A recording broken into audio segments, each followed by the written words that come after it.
welcome to Distorted Opinions. I'm Kayla, and normally I'm joined by Matt and Ted, but today I'm joined just by Ted as it's just me. Matt's sick. He's not feeling well. So hopefully Matt will be feeling better by next week. He'll be able to rejoin us then.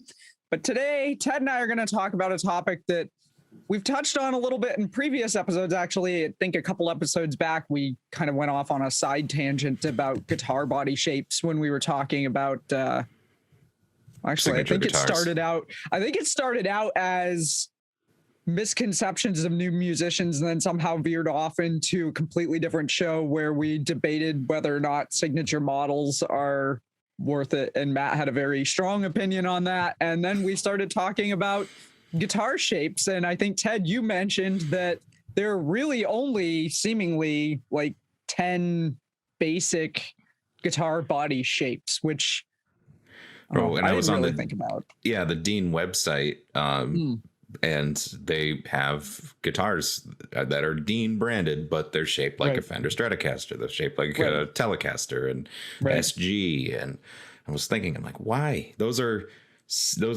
guitar shapes that are more or less copyrighted, if you will.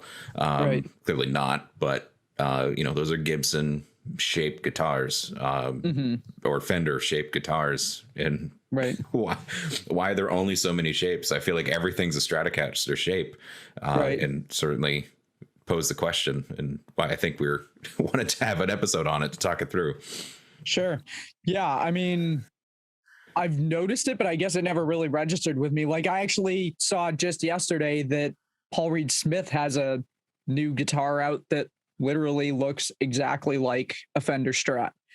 And I'm like, but why? Why not just buy a Fender Strat if that's the style guitar you want? So I know you found some interesting facts on this. A couple of interesting facts. It's not really like the one in my research. It kind of boiled down into a non-answer, but but in essence, I think when we think about shapes of a guitar, originally when we were, if it's an acoustic style, you need the resonating body of the guitar to make the sound. And that makes sense. Acoustics need to have a certain shape just for the type of sound it needs to create. Hollow body guitars with the F holes, that obviously is derived from violin, cello, all those other stringed hollow body instruments to help resonate that sound. Makes sense. And there's certainly some variations, like the Gibson 345 having F holes in that particular body shape. Gretsch, another one. Their guitar shapes have, the F holes is just our signature.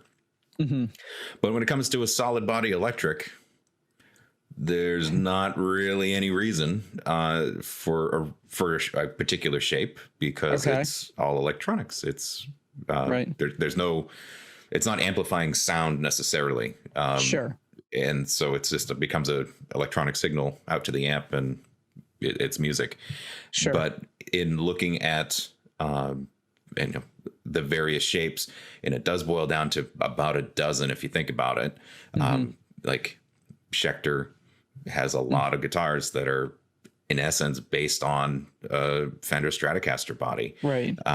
And don't get me wrong, I love the Fender Strat body. And I think maybe that's part of the reason why maybe there's enough people that are interested in that shape. But I want something a little different, or this is not as expensive as a Stratocaster. I can get this for a couple $100 less, but I like the way it feels. You can pick a guitar that way. Maybe that's what it is.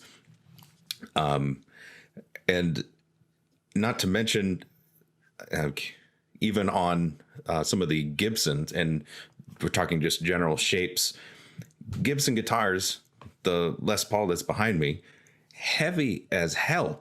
It's a block of wood that just is shaped pretty, and it's a lot of weight. And you would think that you would come up with a more creative design as opposed to an iconic shape, if you will, that would make more sense. Your Parker Fly, Kayla, is an original shape. I don't know that Parker, like it has a unique headstock. It's a little Strat-esque, but it's got its own angles on the horns. It's doing something a little different in terms of general design, as opposed to a straight Strat, if you will. Well, it still does have the. Go ahead. Go ahead. Oh, I was just going to say, at least in terms of guitar shapes, it's not a direct copy. It's doing something different than, and being creative in terms of, making a guitar body, because again, electronics, it's just it's holding everything together, and it doesn't contribute to the sound in an acoustic way. Sure. I mean, it was recently, I saw some chatter in one of the Parker groups I'm in, and it didn't occur to me, but apparently there is a reason for the shape of the horn on this thing, and it does have to do with the way the body resonates. And I don't know that that's necessarily the standard with standard Strat style guitars. It could just be like, I've talked about this guitar a lot on previous shows, and Matt and I, our first gear talk, we each picked a guitar and I talked at length about this guitar, but it maybe could have more to do with the fact that this guitar is so thin compared to other guitars. And there's a lot of I know there was a lot of engineering and design that went into these guitars when Ken Parker designed them. And it's to your point about why are Gibson Les Pauls just a heavy block of wood and it's heavy for what the design is. It could have a lot to do with, even though the size and shape of the body is maybe less important than an acoustic, it is important to an extent, in the sense that if you change the type of wood that you're using, or if you change the thickness of that wood, it is going to change the way that guitar sustains and the type of sound that it has. And so I know Ken did a lot of engineering, and I think a lot of that had to do with the fact that he was making such a thin, low profile guitar that it had to be changed in different ways to be able to account for that. And it also makes it a lot more difficult and expensive for a guitar like that to be reproduced, which is why I'm pretty sure when US Music bought out Parker, they didn't last very long, because it wasn't something that you could mass produce very quickly. And I can tell you right now that this guitar, when I bought it, took me about 6 months to get, because it was a custom job and they had to make it. And I'm not saying all of Parker's guitars were custom, but I think the same amount of work and craftsmanship went into all of them. So, it is a slightly different body style, but I think a lot of that does have to do with, the way it's designed. And Ken's acoustics are designed kind of the same way. If you ever look at his acoustics, they don't look like your standard rounded acoustic body. They've got a lot of the same kind of, I think they even have kind of a horn type thing going on them. And again, it probably has something to do with the way they resonate. And they're also $25,000. So there's no way I'd ever own one of those, but they're nice guitars. And I could get on board with sustained and resonating tones, especially for general vibrations, because the strings are affecting the guitar as you're playing. I get that piece. And for your Parker, is that is the neck like more or less part of the body? It's not a bolt on by comparison. Yeah, no, I think it's a straight through, but I don't remember off a neck through. It is a neck through. I'm not quite sure what the composition is of it. I'd have to look that up because I don't know offhand. But yes, it is a neck through, whereas I think most of the other guitars I own are bolt-ons, and that has an impact too, whether or not it's a bolt-on or a neck through. And I think that has a little bit of an impact on the weight of a guitar as well, because with a bolt-on, you've got bolts and you've got a metal plate, and it's probably not a lot in the grand scheme. I think, going back to your example of the Les Paul, a bolt-on neck, do they even make those with a bolt-on neck? Is that a bolt-on? That's not a bolt-on. No. Okay. That's a neck through. I don't even know if they make bolt-on necks on Les Pauls. That would be Matt's not here, but Matt's like the resident expert on Gibsons and Epis. So I know my Gibson Explorer is a neck through. Actually, that is, I think, the only other guitar that I own that's not a bolt-on neck. That's not an acoustic.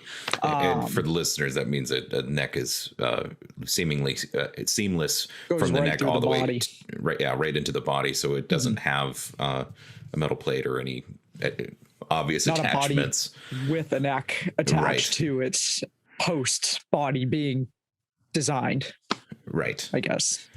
Yeah. So but anyway, back to the point and what I was trying to figure out with the only so many different designs, right? It certainly comes down to the ergonomics of the guitar and general I don't know, the why mess with perfection if it already works? If it's don't reinvent the wheel necessarily, but that kind of brings me to the Dean point, or more standard, fairly recent guitar shapes. Like the Warlock, BC Rich. That design is unique. Pointed edges. It's standard now, but in not that long ago, it was a new style. And like I've mentioned here, the Parker does have elements, but it's still its own shape. And I also point out, I love the headstock on that Parker just because the strings are exposed on the higher fret of on the higher strings.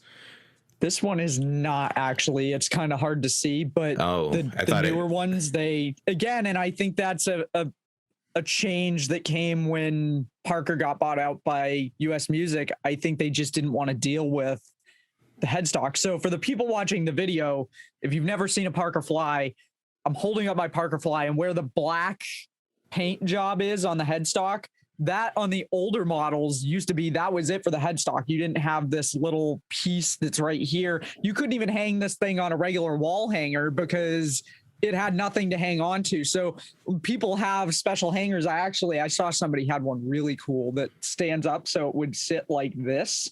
Oh, and it's like a clear stand that's kind of curved and really, really cool guitar stand. But if you've got one of the older ones, you're not hanging this thing off a wall without a special, a special the strings mount. would just be floating out in space and easy to hit. They'd be clipped. I don't even think it would hang. I just don't think there's enough there that it would be able to hang off of it. It's so narrow. But yes, the older non-refined, as they call them, models didn't have that. It was just the strings the top two strings were exposed on the headstock. So yes, and that's really cool. I like that feature of them, but mine is not that way. So that's right. Fun fact there. But it's still surprising that the original the Fender Stratocaster being introduced in 1954 and that body style, I mean, the headstock changed over the years, there's some variation there, but at the same time the body didn't really change. It's slim. I don't know, it just I suppose I don't know, is it easier to just use an existing template and not mess with perfection, if you will, and mass produce guitars on that front versus coming up with your own design? Or, I mean, there's certainly, I don't know, there's cigar box guitars, or, you can, I mean, there's even that YouTube video that I can't think of his name, but if you're familiar with it, he makes a one string guitar off of a shovel. He drilled a hole in the shovel and then had it attached on the other end of the shovel, and he was using the handle of the shovel as the fretboard, as a fretless ridiculous thing, but all the electronics were on the shovel end. He was able to mount in that. Crazy song he wrote. It's a saying. You should YouTube shovel guitar and you'll find it. But again, I suppose it does, outside of those off the wall type of things, and you're still able to accomplish music, especially where it's electronic and it's not needing to resonate. Kind of back to my argument, how are we still stuck with the classics? Not like I'm against the classics, but for these other companies, is it just cheaper for them to utilize an existing template because it'll sell, people recognize it? Maybe that's part of the deal. And like back to my first comment about more affordable for the average consumer. That's a tough one. Like yeah I mean, what was the company? I've seen a few posts in a guitar selling group that I'm in, that there's a company that I think in the 80s was basically making Gibson ripoffs. Like everything about them looked like a Les Paul. The body shape, the headstock. I think they even used the same font, but it was a different company name. And I think Gibson actually sued them, which is, I want to say Chipson, but I don't know if that's really the name of the company, because I know there's also Chipson, the spoof company, right? That has, like, they're on Instagram and they post these ridiculous fake instruments and stuff that are they've really come funny. up with. They are actually. So funny side story about them. They currently have, you can buy 3 different types of whammy bars, and they're ridiculous. Like, one of them is a 1-foot whammy bar. So the thing's like the entire length of the body of the guitar. They had another one that was a little bit bigger than that. And then they have a 4-foot whammy bar that's all like coiled up and twisted. And I really want to buy one just for the humor of it. But $60 for a 4-foot coiled up whammy bar, I just don't, like, what am I going to do with it? So, that's really funny. But I know people call the Gibson ripoffs Chipsons because I think they're Chinese knockoffs, but I don't think that was the name of this company. But I'm pretty sure they got sued because they were using, it was like an exact replica of a Gibson, just without the Gibson name at the top, but even the font was the Gibson font. So it's the best example I can come up with off the top of my head is G&L. For anybody who's familiar with G&L, their guitars are pretty much all Strat style bodies. Like, I don't think I've ever seen a guitar from G&L that's not a Strat style guitar. And at a quick glance, if you look at it, you're like, oh, that's a Strat. And then you look closer and you realize, oh, but it's not a Fender, it's a G&L. And Jerry Cantrell is actually famous for playing, I don't know if he still does, but he used to play G&Ls back in the day, and they looked just like Strats. He had a cream color G&L that looked like a Strat. So, I do think a lot of it kind of plays into those styles, like you said, they're well-known shapes, people know them, but at least change the pick guard. Like, why? Why like a PV knockoff Strat still has the same shape pick guard, and even if, all right, fine, if we're gonna stick with the shape, come up with an original pick guard, because the pick guard is the Fender shape. It's got it hugs the side and goes with the curvature, and if you turn it into a silhouette and you mask the headstock, Stratocaster. Right. But at least the headstock's different, but that's not enough. Like, we're talking body shape. Right. Yeah, exactly. Yeah. There's so few that if you saw the silhouette, I mean, it goes back to that conversation we were having where we went deep down the rabbit hole with the Randy V, just because that's another one. It's kind of like the Dimebag Darrell guitars, where it's got a unique shape, and when you see it, that's a Randy Rhoads V. But Gibson's, like, you look at the silhouette of a Les Paul and it's a Les Paul. For me, there's no distinguishing, and there's different models of Les Pauls, but that's all in the electronics. It has nothing to do with the body shape. So, I can't really think of it. I mean, even I was thinking a few minutes ago when you were talking about this, ESP back in the late 90s, early 2000s, and I don't know if they still make them, but they had the F series guitars, which were basically like a Strat, but it was like they were trying to take that BC Rich kind of look, and they added jagged edges to it, and so it looked kind of edgy, at the time because it was a little bit different than, yeah, I mean, they were cool looking guitars, but it was never like, oh, I need to have one of those. That's really different. So, even then, it's, for the most part, they've taken a standard guitar shape and they've just changed it up a little bit. Whereas I think, BC Rich really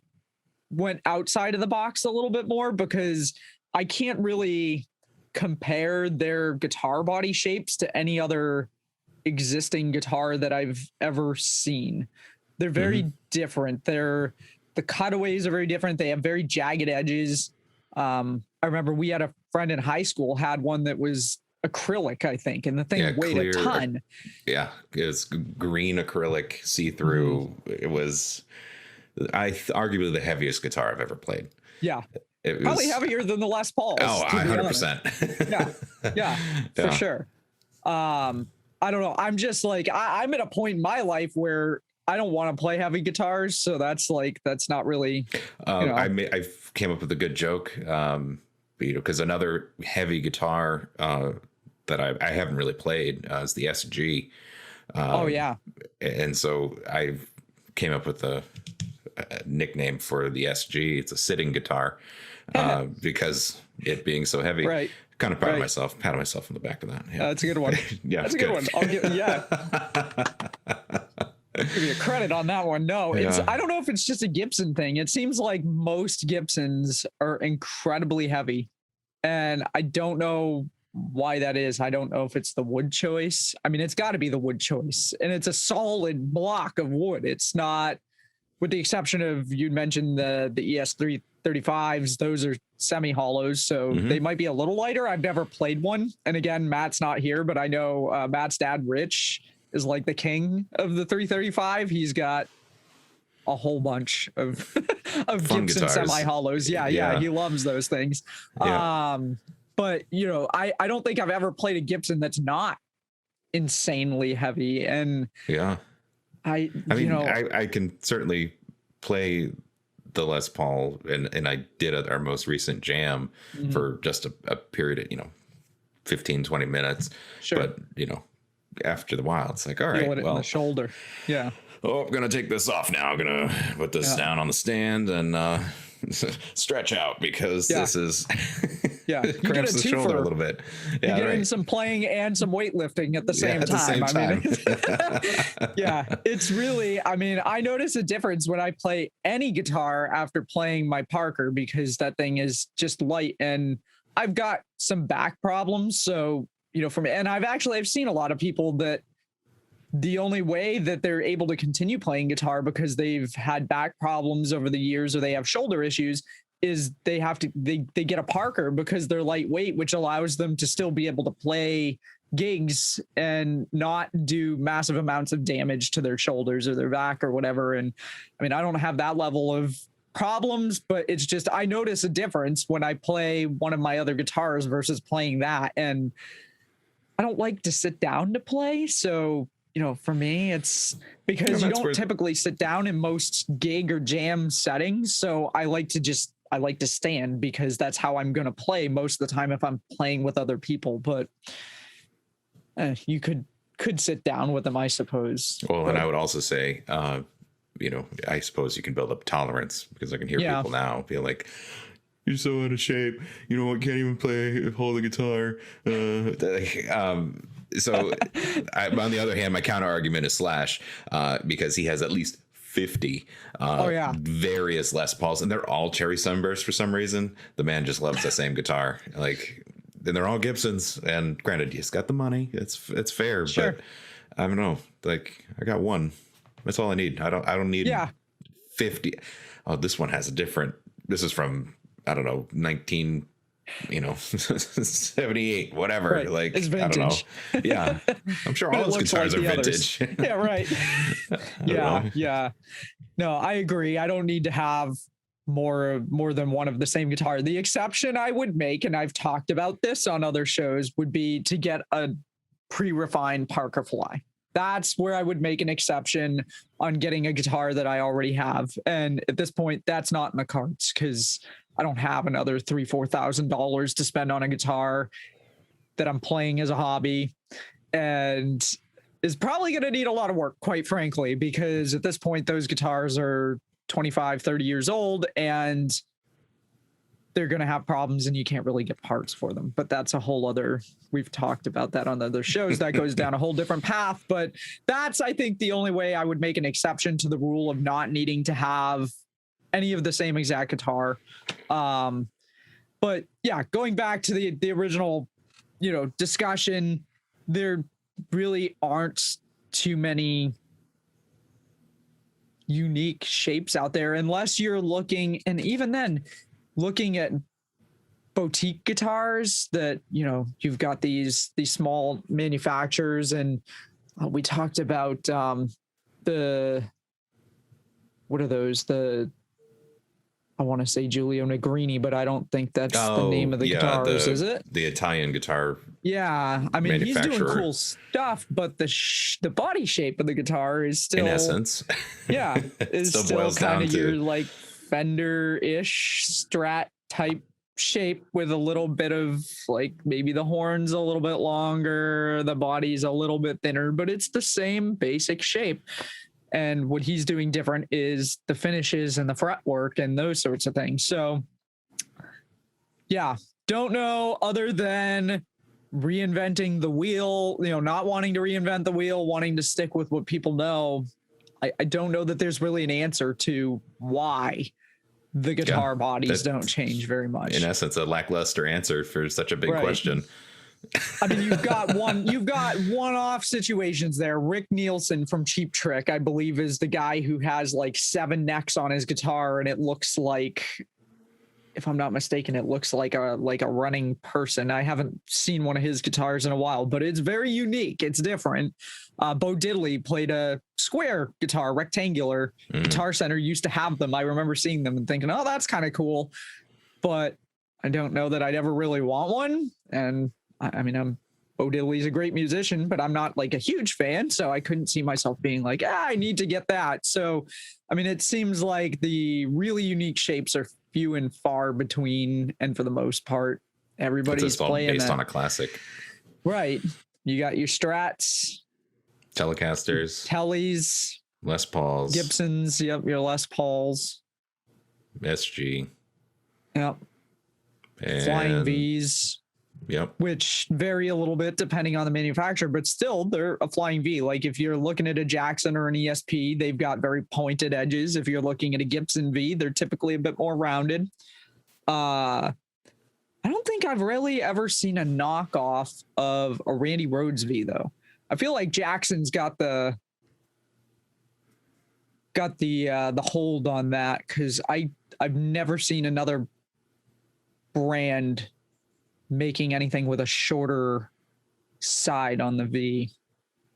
So I don't know. I don't know if they've maybe licensed to that body style or what the deal is there, but that's one that I can safely say. That and the Dime Bag I've never seen from anyone else. I'm wired in. I can't go get it, but Ted's gonna do a show and tell here, but what do we got? Oh, Schecter. Yeah, it's pretty much a Strat style body. The headstock's different. Maybe that's it. The headstock, I think, is where the unique, but that's how they get away from not like being a blatant copy, though. Yeah, I guess so. if that's the their way of not being, I don't know if they're infringing on anybody's patents or copyrights or anything like that. It's just all in the headstock, but if you break it down, it's still, I mean, it's the same. Pretty much 2-horn, the uppers. I mean, even it's similar to the Parker, but your Parker's got more of a design, but it's thick compared to a Strat. Yeah. Oh yeah. There's no or minimal curvature for comfort, but at the same time, it I don't know. There's only so many. I think you could maybe claim that the Dime Bag shape is kind of like an Explorer. Sort of, though? Because it's got its own set of horns on the bottom. Like, I feel like the Explorer. Yeah, I guess it's got a longer horn on the top. Right. I still would call the Dimebag Deans are more original. Sure. Yeah. And he put it on the map, so they're not really. There's not a lot of copies for it. Yeah. I mean, the Jackson Kelly, I feel like that was their attempt at an Explorer, but even that's a little bit different. But I don't really, when I think of an Explorer, I don't really think of the Kelly. I think of like Gibson or ESP. Yeah. ESP has an Explorer as well. Yeah, I don't know. I feel like we spent a lot of time talking about a topic that there's no real solid answer to. Because... Hey, so listeners, what are your thoughts on? Do you have an answer as to how it all boils down that there's only a dozen or so guitar shapes and why that is the case? Any hypotheses that you might have to help answer the question? Because the internet doesn't know. And, neither do we. Yeah. So, yes. So, I mean, all right. With that, I think we should tee up, I don't know, song of the week time. Yeah. And you know what? I was just thinking, I feel like we're kind of bordering on a gear talk with this, but yeah. Well, we'll still do a song of the week, whatever. We've got a song of the week. I already have a song of the week picked. We're doing one. Yes. Yeah, we'll do one. Yes, I pulled one out of my behind at the last second because we had a snafu at the beginning of this that I thought we were talking about a different topic. So I had to hurry up and change my song of the week pick. So not going to be real detailed in my explanation of back information on my pick, but that's all right. As a reminder, before we get into this, we have a Song of the Week playlist over on Spotify. You can hear all of the songs in their entirety. We put a link to that in the description of every episode. And if you're watching the video version of the show, we're also doing a Spotify scan code on the screen. So all you have to do is hold up your phone or mobile device with your Spotify app open. In the search bar, there's a little camera button. You click on that. Hold your phone up and the camera will scan that code and take you right to our playlist where you can find all of our past picks as well as the songs that we're going to talk about today. So with that, if you want, I'll just go ahead into mine while I've got the floor. All right. Going to be brief on this one. So my pick really has nothing to do with the topic of the show necessarily. It's just, I think, a good summer track that I heard maybe a year or two ago, but it's a great song. It is Aftergold by Big Wild, and it's, I believe, off their 2016 single Aftergold. I really couldn't find much information about this song.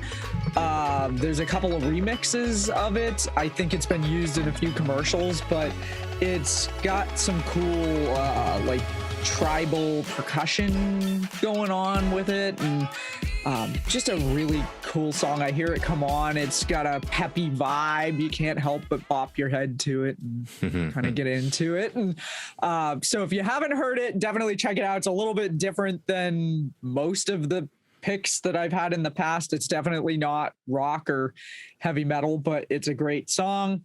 Aftergold, Big Wild. That's my pick of the week. Ted, what do you got for us? A new band to me as of 2 days ago.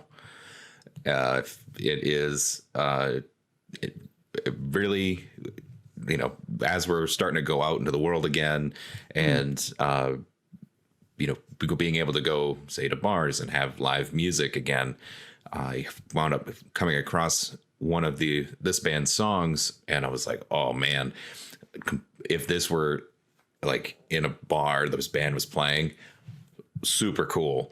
The band is from Sweden. It's called Kamchatka, and there's 3 members. The guitarist does vocals, the bass player does vocals, and then they have a drummer.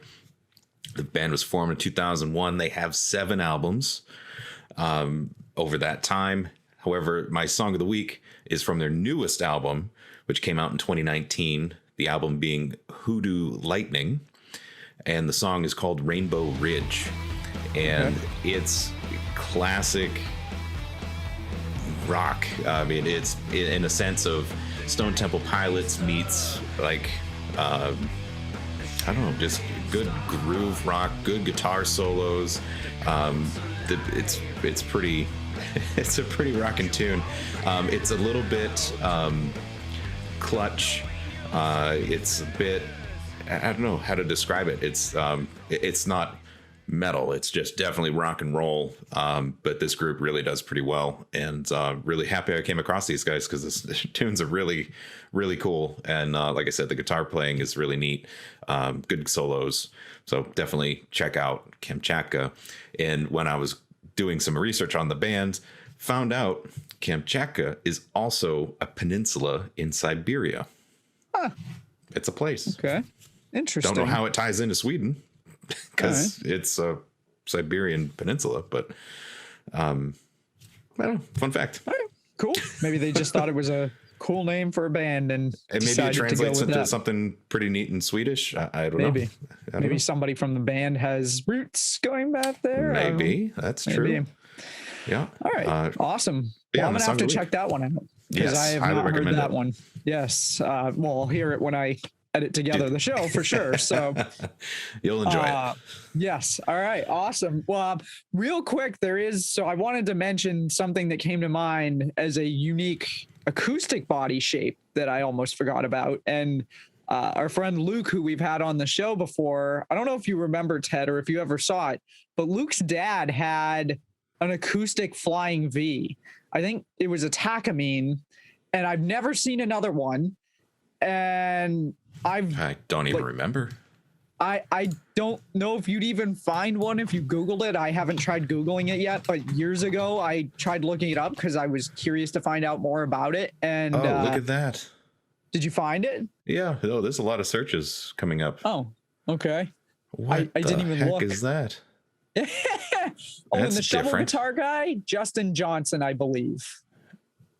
I looked up the shovel guitar, and that's who came up there, and it is literally a shovel. Yeah. Pretty cool looking, actually. Flying V acoustic was made by Dean. Was it Dean? That's the first search. Okay. And the first YouTube video that comes up is Flying V acoustic. Very rare. Yeah, I've never seen another one like it, to be totally honest, in person. And there's a Takamine, 1984 Takamine EA360 acoustic electric guitar. And I think his was a Takamine. I want to say it was a Takamine. I mean, Dean makes them too, apparently. Yeah. Okay. Well, like I said, it's been a while since I've looked. They're pretty wild to look at, though. That's Google search acoustic Flying V and be prepared to be blown away. And it's exactly what you'd expect, but they look really cool. Yeah. Because it's so thick, because it's acoustic thick. Right. Right. And you can't really play them sitting down. There's just no way. Like, it's really hard to play an electric Flying V sitting down, but it's next to impossible to do it with an acoustic because the thing is just so wide. And so, like, put that on the ends of the thing and that's not really going to fit on your leg in a way that's comfortable to sit there and play it. So yeah, it occurred to me that is probably the only other non-standard acoustic shaped guitar that I've ever seen are those Flying V's, and I've only ever seen one in person. It's the coolest. It's pretty cool. That's unique. Yeah, it is for sure. Well, that was nice just wanted to segue down slide that comment in there. That was pretty cool. So yeah, if as we said earlier, if you have any thoughts on this particular topic, or if you've got any suggestions maybe for a future topic, or you'd like to be on a show, or maybe somebody else who would like to be on the show, reach out to us and let us know. There's a few ways you can do that. You can leave us a message on our Anchor page at anchor.fm/distortedopinions. You can also find links to our social media accounts there, as well as a partial list of the platforms the show is available in audio only format, or you can just search Distorted Opinions on your favorite podcast platform. You'll probably find us there as well. And I have been forgetting to mention it, but I'm going to try to be better about it going forward. We've also got a YouTube channel with all of our shows available in video format. And we're trying to get 100 subscribers over there so that we can change that lengthy, ridiculous URL that we've got to something. You can come see our pretty faces as we talk through all of these topics. That's right. And sometimes we do show and tell. And that's right. I have the Schecter. I was just holding up. You can check out the video version and take a look at this beautiful Schecter that is on loan to me at the moment. That's all right. So we're not going to put the URL in the video to the YouTube channel because it's ridiculous. And so just go to YouTube and search Distorted Opinions and you'll find us over there. You can also send us an email, distortedopinionshow@gmail.com. We love getting emails as well. And we also respond to comments if you leave us comments on our social media platforms. So there's lots of ways that you can reach us if you want to talk to us about a future show or talk to us about the show you're listening to right now. But on that note, I think we've covered all there is to cover on this particular topic at the moment. So I'm going to say we wrap it here, and hopefully we'll be joined again by Matt next week, where we will bring you a whole new episode of Distorted Opinions. So be sure to join us then. Thanks. See you next time. See you later.